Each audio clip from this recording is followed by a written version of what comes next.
बिहार चुनावों में प्रधानमंत्री नरेंद्र मोदी पर राहुल गांधी का यह अब तक का सबसे गंभीर हमला है।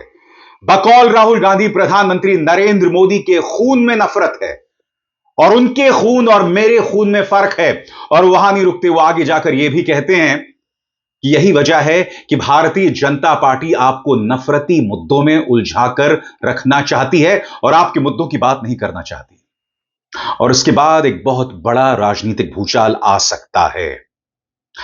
मगर आज की खबर या आज का शो सिर्फ इस बारे में नहीं है। ध्यान से सुनिए मैं क्या कहने वाला हूं।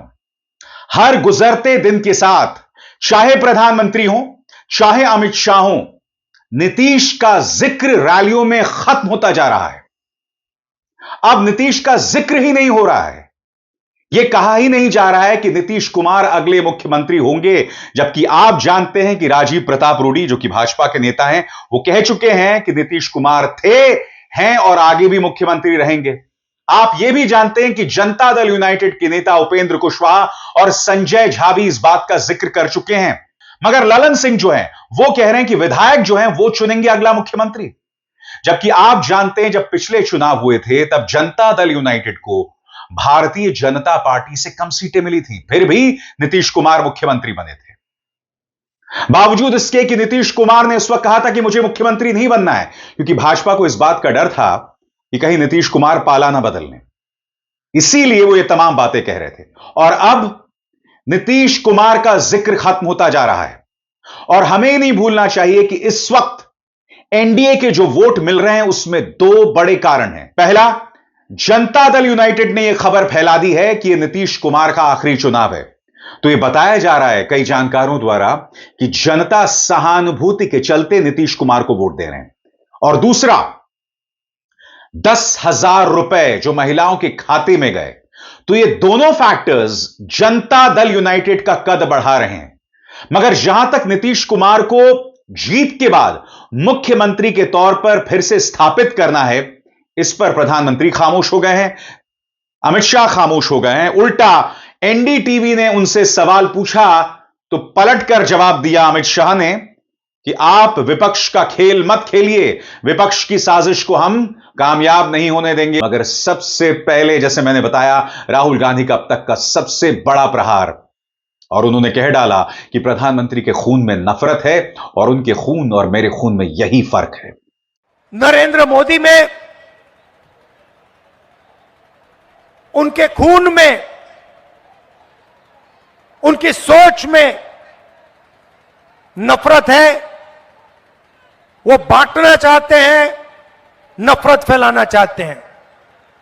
दूसरी तरफ मेरे खून में मोहब्बत है, भाईचारा है और हिंदुस्तान को मैं जोड़ना चाहता हूं। यह फर्क है, यह लड़ाई है।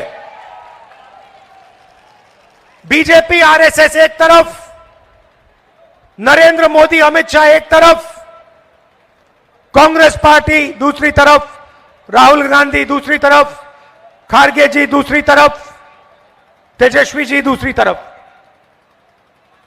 यही बात चल रही है।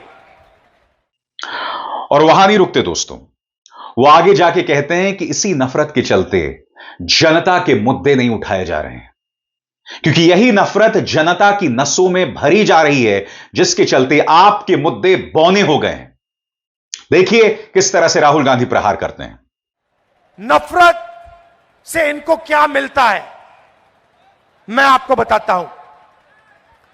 नफरत से इनको देश का धन मिलता है। नफरत से ये जनता के ध्यान को इधर उधर भटका सकते हैं। नफरत से ये जनता को डरा सकते हैं। और जब जनता डरती है तो जनता सही सवाल नहीं पूछती। बिहार में, हिंदुस्तान में 3-4 राजनीतिक सवाल हैं। सबसे पहला और सबसे जरूरी राजनीतिक सवाल, इस देश के युवा को और बिहार के युवा को रोजगार क्यों नहीं मिल रहा है, यह सबसे पहला सवाल है। दूसरा सवाल, अगर युवाओं को रोजगार देना है तो बिना शिक्षा, बिना कॉलेज, बिना यूनिवर्सिटी, बिना स्कूल यह नहीं किया जा सकता है। तो दूसरा सवाल, बिहार में यूनिवर्सिटीज, कॉलेजेस सारी की सारी या बेची जा रही है या बंद हो रही है। और अगर बिहार के युवा को रोजगार चाहिए तो उसे दूसरे प्रदेशों में जाके मजदूरी करनी पड़ती है। इंतजार कीजिए। राहुल गांधी ने यह भी कहा कि प्रधानमंत्री नरेंद्र मोदी को सिर्फ अडानी और अंबानी की चिंता है, मगर आज तेजस्वी यादव भी सामने आए। आज का दिन जो कि उनका जन्मदिन था, जी हां, तेजस्वी यादव ने अपने परिवार के साथ केक काटा और यह तस्वीर जो आप अपने स्क्रीन पर देख रहे हैं, यह अपने आप में घर घर तक पहुंच रही, क्योंकि इसके जरिए कहीं ना कहीं तेजस्वी यादव अपने परिवार की मौजूदगी बतला रहे हैं। राहुल गांधी ने भी तेजस्वी यादव को जन्मदिन की बधाई दी है। राहुल गांधी ने कहा है, जन्मदिन की बहुत बहुत शुभकामनाएं तेजस्वी जी, आप खुशहाल रहें, तंदुरुस्त रहें। बिहार की जनता को परिवर्तन, रोजगार, समानता और प्रगति हम जरूर दिलाएंगे। तेजस्वी पत्रकारों से रूबरू हुए और उन्होंने कहा कि पहले चरण के मतदान में जिस तरह से वोट पड़े हैं वो महागठबंधन के पक्ष में हैं। उन्होंने समस्तीपुर में जो वीवीपैट की स्लिप्स पाई गई हैं, क्योंकि जब आप वोट देते हैं दोस्तों तो स्लिप मिलती है, उन वीवीपैट की स्लिप्स का जिक्र किया है और चुनाव आयोग पर प्रहार किया है। वो क्या मुद्दा है कुछ देर बाद, मगर पहले सुनिए तेजस्वी क्या कह रहे हैं। देखिए, सबसे पहले बात तो आखिरी दिन है चुनाव प्रचार का और इस बार माहौल बहुत अच्छा है। पूरे बिहार की जनता जो है आशीर्वाद दे रही है। इस बार बदलाव के लिए वोट किया है, आगे 11 तारीख को भी करेगी। और प्रधानमंत्री जी हो या केंद्र के मंत्री हो, कोई भी लोग 65% जो आरक्षण हमारी 17 महीने की सरकार ने जो बढ़ाया था, उस आरक्षण के बारे में ये लोग कुछ नहीं बोल रहे। लोगों का आरक्षण खा करके बैठ गए हैं प्रधानमंत्री 65%। इस पे बोलना चाहिए, बात करनी चाहिए। पढ़ाई, दवाई, कमाई, सिंचाई पे बात करनी चाहिए। 11 साल का हिसाब देना चाहिए, बताना चाहिए कि गुजरात को कितना दिया, बिहार को क्या दिया। इस पे तो वो बात नहीं कर रहे हैं। तो हमको लगता है कि 65% आरक्षण खा करके इस तरह की बातें कर रहे हैं। गुजरात में फैक्ट्री की बात करेंगे, यहाँ ऐसी बातें करेंगे। वही तो हम बोल रहे हैं कि हिसाब दें कि गुजरात को क्या दिया, बिहार को क्या दिया। और इलेक्शन कमीशन की जिम्मेदारी है कि भाई ये जो भी पर्चियां मिल रही है कैसे मिल रही है, या अगर सीसीटीवी अगर गायब कर दिया जा रहा है, वीडियो गायब कर दिया जा रहा है, तो इस तरह की बातें तो होंगी। तो इसमें और इलेक्शन कमीशन को देखना होगा। भाई इसमें तो भाई हमारे पार्टी के हैंडल से ट्वीट भी हुआ है, दिया भी गया है। ये तो अब इलेक्शन कमीशन को ना देखना, हम लोग तो अपनी बात को ही ना रख सकते हैं। करने दीजिए, कुछ नहीं होगा, वोट इतना मिल रहा है। दोस्तों, जहां तक वीवीपैट के स्लिप की बात है, जैसा कि आप एबीपी न्यूज की इस खबर में देख सकते हैं जो मैं आपको पढ़ के सुनाना चाहता हूं। समस्तीपुर में सड़क किनारे वीवीपैट की पर्चियां मिली, लापरवाही के कारण संबंधित एआरओ को निलंबित किया गया। और मैं आपको बतलाना चाहता हूं, एनडीटीवी की खबर आपके स्क्रीन पर, VVPAT slips found dumped in Samastipur, official suspended, probe ordered. इस मामले की जांच शुरू हो गई है। और मैं आपको बतलाना चाहता हूं, इस बारे में आरजेडी ने चुनाव आयोग पर सीधा प्रहार किया है। यह वो वीवीपैट स्लिप्स है जिसकी बात आरजेडी यहां पर कर रही है। अब चुनाव आयोग यह कह रहा है कि यह महज मॉक ड्रिल की वीवीपैट स्लिप्स हैं, मगर जब काम इतना ढीला हो, लापरवाही से हो, तो इसी तरह से वीवीपैट की स्लिप्स खुले में पड़ी मिलेंगी। आरजेडी ने क्या प्रहार किया है आपके स्क्रीन पर, वो कहते हैं, समस्तीपुर के सराय रंजन विधानसभा क्षेत्र के केएसआर कॉलेज के पास सड़क पर भारी मात्रा में ईवीएम से निकलने वाली वीवीपैट पर्चियां फेंकी हुई मिली। कब, कैसे, क्यों, किसके इशारे पर इन पर्चियों को फेंका गया? क्या चोर आयोग इसका जवाब देगा? क्या यह सब बाहर से आकर बिहार में डेरा डाले लोकतंत्र के डकैत के निर्देश पर हो रहा है? तो यहां पर सख्त तेवर है और चुनाव आयोग यहां पर पलट कर कह रहा है कि नहीं, ये मॉक ड्रिल की वीवीपैट हैं। मैं आपको यह भी बतलाना चाहता हूं दोस्तों कि राहुल गांधी आज पचमढ़ी में भी थे, मध्य प्रदेश के पचमढ़ी में, और उन्होंने हाल ही में हरियाणा विधानसभा को लेकर जो खुलासा किया था वो मुद्दा फिर उठाया। बकौल राहुल गांधी उन्होंने कहा कि हमारे पास विस्तृत जानकारी है, अभी तक हमने बहुत कम जानकारी दी है, लेकिन मुख्य मुद्दा यह है कि लोकतंत्र और आंबेडकर जी के संविधान पर हमला हो रहा है, और उन्होंने सीधे तौर पर प्रधानमंत्री नरेंद्र मोदी और अमित शाह पर प्रहार किया। सुनिए राहुल गांधी क्या कह रहे हैं। क्लियरली कोई पकड़ लो यार, मैं देख रहा कैसे पकड़ वोट चोरी हो रहा है सर पीछे 8 में से गिर रहा है, और उसको देखने के बाद, डेटा देखने के बाद मेरी सोच है कि वही मध्य प्रदेश में हुआ है, वही महाराष्ट्र में हुआ है, वही छत्तीसगढ़ में हुआ है, और ये बीजेपी और इलेक्शन कमीशन का सिस्टम है, और हमारे पास और भी सबूत है, और वो आस्ते आस्ते हम दिखाएंगे। बट मेन मुद्दा वोट चोरी का है, और एसआईआर उसको आप कवर अप करने का है और इंस्टीट्यूशनलाइज करने का सिस्टम है। सर आने वाले मध्य प्रदेश को लेकर मतलब हमारे पास बहुत अलग अलग यार कोई नहीं पकड़ने वाला यार, बहुत डिटेल में इंफॉर्मेशन है, और वो हम रिलीज करेंगे। अभी तो थोड़ा सा ही दिखाया है। सर, संगठन को लेकर कल आपने जिलाध्यक्षों से बातचीत की, क्या फीडबैक मिला? क्योंकि 2 महीने हो चुके हैं। बहुत अच्छा फीडबैक मिला। डिस्ट्रिक्ट प्रेसिडेंट से हमारी मतलब ट्रेनिंग हुई है, काफी अच्छी ट्रेनिंग चल रही है। बट मेन मुद्दा यही है कि लोकतंत्र पर आक्रमण हो रहा है, अंबेडकर जी के कॉन्स्टिट्यूशन पर आक्रमण हो रहा है, और डायरेक्टली मोदी जी, अमित शाह जी और ज्ञानेश जी जॉइंटली पार्टनरशिप बना के कर रहे हैं, और इससे देश का बहुत नुकसान हो रहा है, भारत माता का नुकसान हो रहा है। और आगे बढ़ने से पहले एक जरूरी संदेश, मेरे कार्यक्रमों के लिए आप नोटिफिकेशन का इंतजार मत कीजिए, मेरे चैनल में जाइए और खुद जाकर कार्यक्रम देखिए और रहिए अपडेटेड। बहरहाल चर्चा हो रही है राहुल गांधी के उस बयान की जिसमें उन्होंने कहा है कि प्रधानमंत्री नरेंद्र मोदी के खून में नफरत है। एक ऐसे चुनाव जहां तेजस्वी और स्वयं राहुल गांधी मुद्दे पर थे, खेसारी भी मुद्दे पर थे, राहुल गांधी ने कहीं ना कहीं यह बयान देकर प्रधानमंत्री नरेंद्र मोदी को विक्टिम कार्ड खेलने का एक और मौका दे दिया है। हालांकि वो मुद्दे पर लगातार बने हुए थे। मसलन उन्होंने नीतीश पर प्रहार करते हुए कहा, आपके स्क्रीन पर उन्होंने कहा कि नीतीश ने बिहार और मोदी ने देश में रोजगार खत्म कर दिया है। उन्होंने कहा कि मैं चाहता हूं कि बिहार में मेड इन बिहार का सामान बने, बिल्कुल उसी अंदाज में जिस तरह से वियतनाम और चीन में बनता है। इस तरह की बातें अगर आप करें तो उसकी गूंज जनता में सुनाई पड़ती है। सुनिए उन्होंने क्या कहा। नीतीश जी में बिहार में और मोदी जी ने देश में रोजगार खत्म करने का काम किया है। भाई और बहनों, जेब में आपके मोबाइल फोन है, उस मोबाइल फोन को निकालिए, उसके पीछे देखिए क्या लिखा है।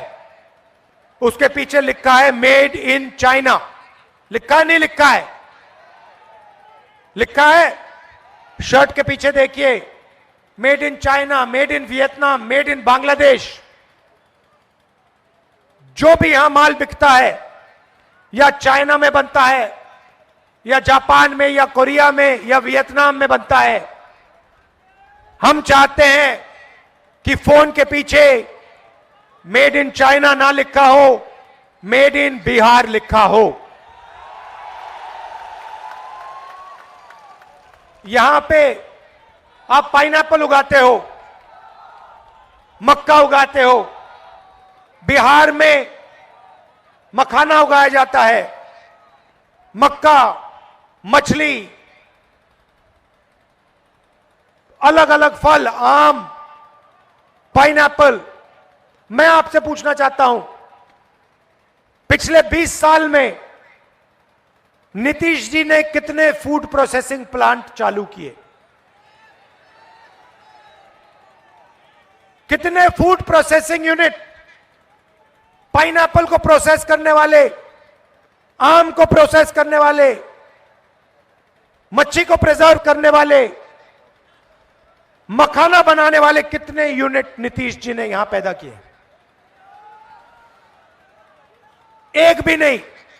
अमित शाह यहां आते हैं और कहते हैं बिहार में उद्योग लगाने के लिए जमीन नहीं है। सीधा स्टेज से आपको झूठ बोलते हैं।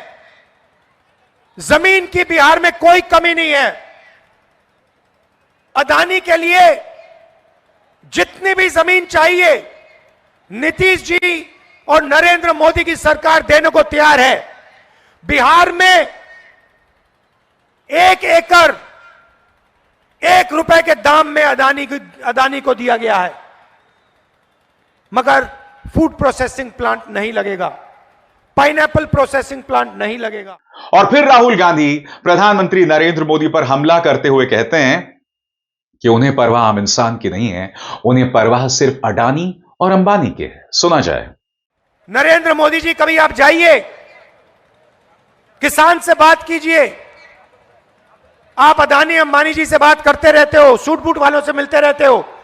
आप कभी बिहार के युवा से 2 मिनट बात करो, बिहार के किसान से 2 मिनट बात करो, मजदूर से 2 मिनट बात करो। सबसे पहले आप इनका हाथ नहीं छूते हो।